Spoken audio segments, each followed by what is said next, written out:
Hi, I'm Mike from 1A Auto. We've been selling auto parts for over 30 years.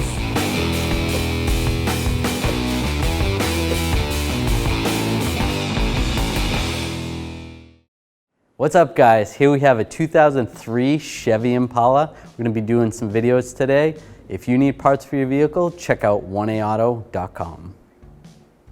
If you got new tires or you adjusted the pressures in your tires and you ended up with a tire pressure light on, here's how you can reset it. You're going to take your ignition key, turn it to the on position. With this style radio, you're going to want to make sure the power is off, and then we're going to hold down the display button for about 10 to 15 seconds. And then it'll come up with settings on the radio. And then we're going to scroll to the right. We'll use the right arrow. You're going to go by oil life, go to the next one. That's tire monitor. Then we're going to push 1. And that says reset. Then we're going to hit display again. That's going to reset the computer to know your tire pressures.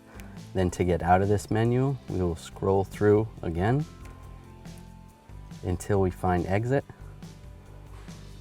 Once you're at exit, hit display again. And then you can turn the key off.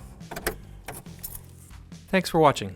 Visit us at 1aauto.com for quality auto parts, fast and free shipping, and the best customer service in the industry.